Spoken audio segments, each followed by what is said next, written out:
Good morning, students. We are going to discuss and study about the chapter The Sound of the Music Part 1. तो हमने इसको यहाँ छोड़ा था कि ही captured most of the top awards, यानी उसने बहुत सारे ऊंचे और हाई लेवल के अवार्ड्स को एक्सेप्ट किया, यानी उसने कैप्चर किया, यानी उसने हासिल कर लिया. एंड फॉर ऑल दिस, इसके लिए Evelyn won't accept any hint of heroic achievements. If you work hard and know where you are going, you will get there. तो उसका कहना यह है कि Evelyn won't accept any hint of heroic achievement, यानी जो कहते हैं कि ऐसा कुछ भी नहीं किया मैंने कि जो मुझे बहुत ज़्यादा मैंने सराहना का काम किया, यानी अच्छा काम किया. तो उसका कहने का मतलब ये है कि इफ़ यू वर्क हार्ड, यानी अगर आप मेहनत करते हो तो end nowhere you are going, और आपको पता है आपको कहाँ जाना है या आप कहाँ जा रहे हो, तो यू विल गेट देयर, तो यानी तुम वहाँ पर 100% पहुँच जाओगे. And she got right to the top, the world's most sought after multi-percussionist with a mastery of some 1,000 instruments and the hectic international schedule. यानी अब वो उसने बहुत ज़्यादा बड़ी अचीवमेंट गेन की थी. तो क्या क्या कहती है आगे, and she got right to the top, और इसीलिए वो टॉप पर पहुंच जाती है, यानी बहुत ही हाई लेवल पर. The world's most sought after multipercussionist, यानी वो एक ऐसी स्टार बन जाती है कि जो बहुत ही ज़्यादा हाई लेवल पर पहुंचती है और थोड़े ही समय में. मल्टीपर्कनिस्ट बोलते हैं यानी एक साथ कई चीज़ों को हैंडल करना. With the mastery of some 1,000 of instruments, लगभग हज़ारों जो इंस्ट्रूमेंट थे, म्यूजिकल जितने भी इंस्ट्रूमेंट थे लगभग वो उसको सबके ऊपर मास्टरी उसने प्राप्त कर ली थी. एंड हैक्टिक इंटरनेशनल शेड्यूल, और वो भी इंटरनेशनल से जो शेड्यूल था, यानी बजाने का जो तरीका था उनको प्ले करने का, उसी के अकॉर्डिंग वो बजाती थी. It is intriguing to watch Evelyn function so effortlessly without hearing, यानी अब बात चलती है कि वो बिना हियरिंग के इतने सारे इंस्ट्रूमेंट्स को किस तरह से उनको सुनती है या किस तरह से उसको अंडरस्टैंड करती है. तो विदाउट एनी हियरिंग, यानी बिना किसी चीज़ का कोई चीज़ सुनाई नहीं देती हो, तो उसको कैसे समझा जाए, उसके बारे में कैसे पता लगाया जाए. In our 2 hours discussion she never missed a word, यानी जो आदमी ये बताता है कि मैंने उससे बात की थी, तो हमने लगभग 2 घंटे बात किया था, डिस्कशन किया था किसी भी टॉपिक पर, तो उसने एक भी वर्ड मिस नहीं किया. मैन विद बुशी, यानी bushy beards give me trouble she laughed, यानी वो क्या कहती है कि जिनके दाढ़ी बड़ी बड़ी होती है वो मुझे थोड़ी सी दिक्कत देते हैं. क्यों, उसका कारण वो आगे बताती है. It is not just watching the lips, यानी वो कहते हैं कि वो ऐसा नहीं है कि मैं उनकी लिप्स को देखती हूँ, यानी जो जिस आदमी को सुनाई नहीं देता हो वो आदमी के लिप्स को रीड करता है और उसी के अकॉर्डिंग वो गैस करता है कि क्या कह रहा है बंदा. It is the whole face specially the eyes, यानी और वो कहते हैं मुझे सिर्फ बंदे में ऐसा नहीं है कि मैं लिप्स को देखती हूँ, बाकी मुझे पूरा जो फेस है उसका एग्जामिन करना होता है और मैं उसको समझती हूँ. जैसे जो भी वो बोलती है, कोई भी बोलता है, तो मैं उसके स्पेशली आँखों को और बाकी सारे चेहरों को भी मैं नज़र से उतारती हूँ. She speaks flawlessly with A Scottish hilt, यानी वो फ्लॉलेसली बिल्कुल आसान तरीके से, जो स्कॉटिश जो लहजा है, बोलने का तरीका है, वो काफ़ी अच्छी तरह से बोल सकती थी. तो my speech is clear because I could hear till I was 11, यानी वो क्या कहती है कि मैं जब तक 11 साल की थी तब तक मुझे सुनाई देता था, इसलिए मैं बहुत अच्छी तरह से बोल भी लेती हूँ. She says but that doesn't explain how she manage to learn French and master basic Japanese, और वो कहते हैं कि मैं ये नहीं एक्सप्लेन कर सकती कि मैं जापानीज़ और जो फ्रेंच है मैं उनको किस तरह से बोल पाती हूँ। As for music she explain, यानी म्यूजिक को लेकर वो किस तरह से एक्सप्लेन करती है वो अब यहाँ देखते हैं। It pores in through every part of my body, यानी जो ये लड़की है वो कहती है कि मैं म्यूज़िक को अपने शरीर के हर हिस्से से उसको महसूस करती हूँ, यानी थ्रू के द्वारा, यानी मैं अपने शरीर के हर हिस्से से म्यूजिक को महसूस करती हूँ। इट टिंगल्स इन द स्किन, टिंगल्स बोलते हैं जैसे गुदगुदी करना, यानी ये गुदगुदी करती है स्किन में। माई चिक बोन्स, यानी जैसे जो हमारी चेहरे की हड्डी होती है जो गाल के नीचे होती है, वो कहते हैं कि चिक बोन्स में ये थोड़ी सी हलचल पैदा करती है। इवन इन माई हेयर्स, और लगभग मेरे बालों में भी।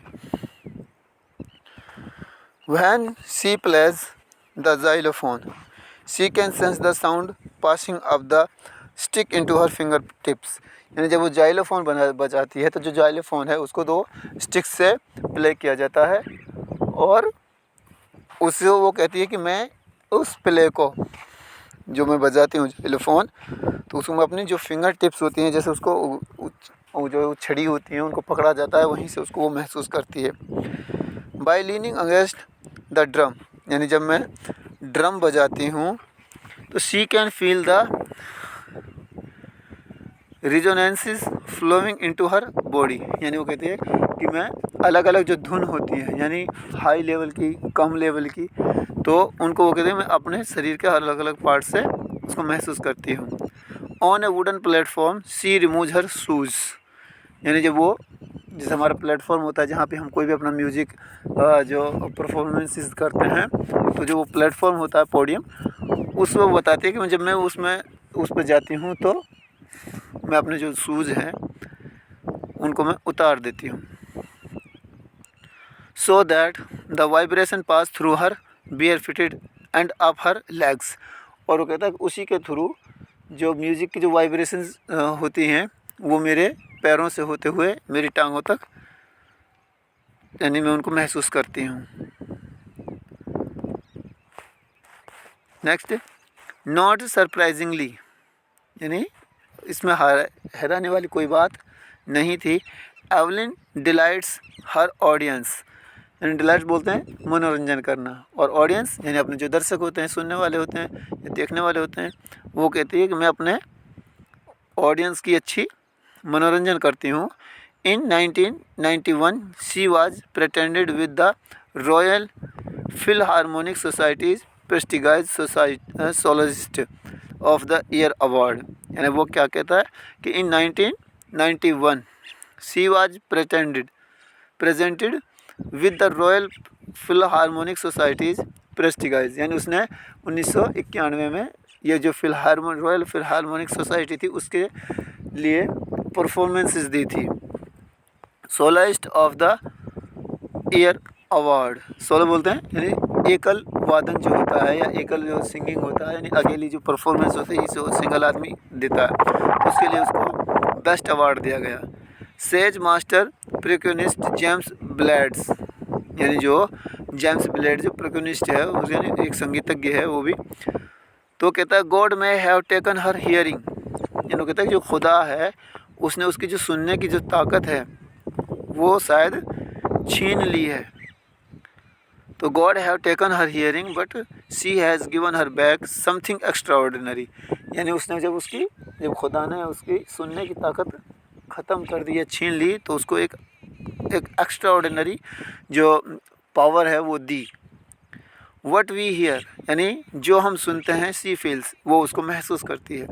फार more deeply than any of us, यानी हम में से कोई भी जो आदमी सुन सकता हो और वो उस बात को उसके सामने उसको बोला जाए तो उसको सिर्फ महसूस करके हमसे ज़्यादा उसको अंडरस्टैंड कर सकती है।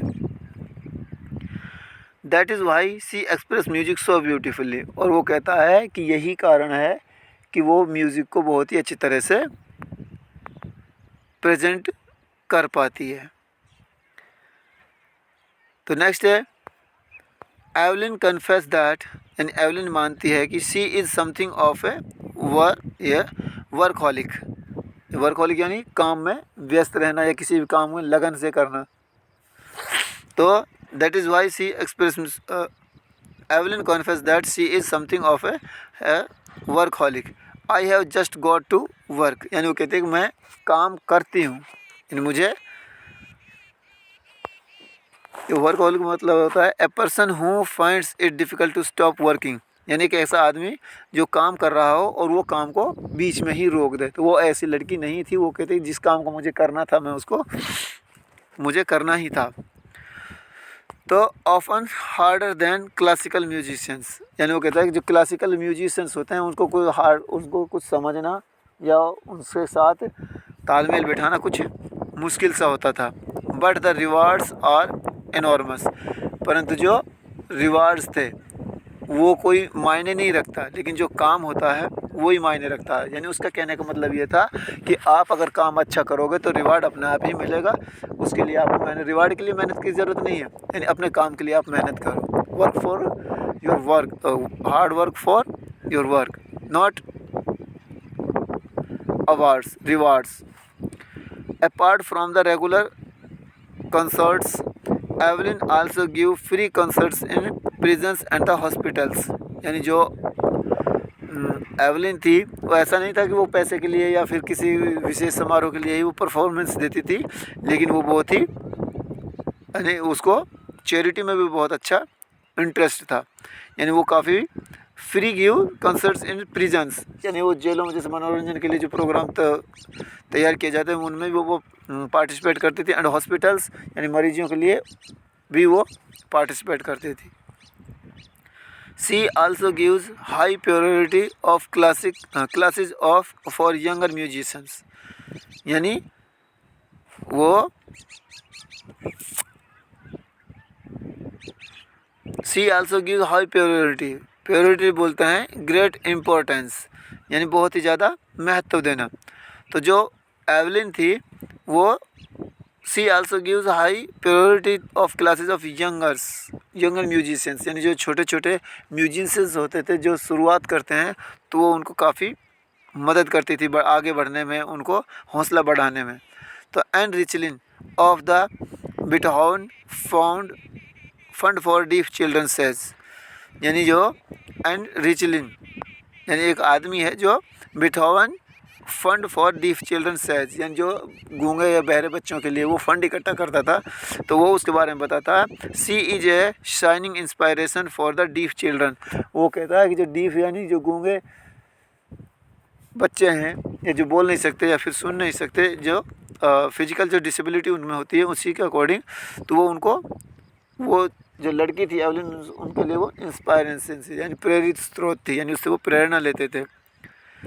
दे see that there is nowhere that they can not go, और वो इसी तरह से देखते थे उसी के अकॉर्डिंग, उसकी आंखों से, जैसे उसका जो नज़रिया था एवलिन का कि दे सी यानी वो देखते हैं दैट कि there is nowhere that they can not go, यानी ऐसी कोई जगह नहीं है जहाँ से वो जा नहीं सकते या जहाँ वो पहुँच नहीं सकते।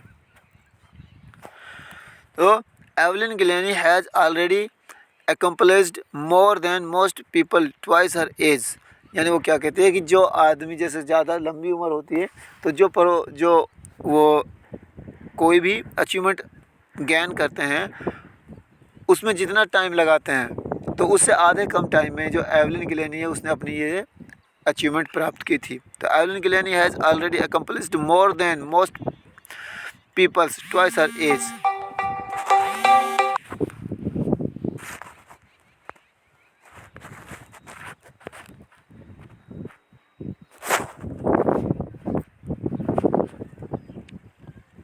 तो वो उसने बहुत ही ज़्यादा जल्दी उसको प्राप्त कर लिया।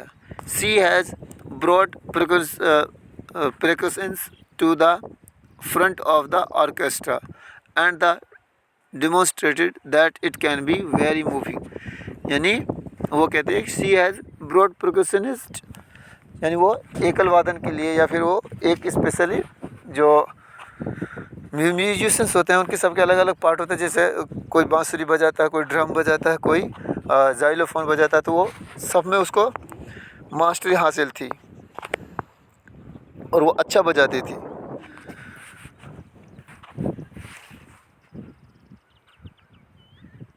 तो she has brought percussions to the front of the orchestra, यानी वो ऑर्केस्ट्रा में भी काम करती थी। ऑर्केस्ट्रा बोलते हैं यानी ग्रुप में। And demonstrated that it can be very moving, और उसको ऐसा लगता था कि मानो ये सबके साथ मिलकर काम करना यानी उसको थोड़ा सा अजीब लगता था।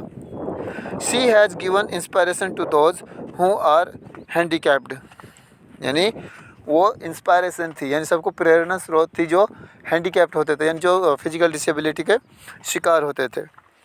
People who look to her and से, यानी पीपल लोग उसको देखते थे और कहते थे if she can do it, यानी अगर ये कर सकती है तो आई कैन, तो मैं भी कर सकता हूँ। तो and not the least she has given enormous pleasure to the millions, यानी इस तरह से उसने लाखों करोड़ों लोगों को बहुत ही ज़्यादा खुशी प्रदान की, यानी एन्जॉयमेंट प्रदान किया। और वहाँ उसने अपने परफॉर्मेंसेस से यानी जो अपना खुद का, समाज का, सोसाइटी का और यानी चैरिटी का भी काफ़ी उसने उसको यानी उसको बढ़ावा दिया। तो डियर स्टूडेंट्स, ये आपका जो चैप्टर है वो कंप्लीट हो गया है पार्ट 1। तो इसका आप को इसको रिस्टडी करें और इसके जो क्वेश्चंस हैं वो आपको अपने नोटबुक में करने हैं, ठीक है।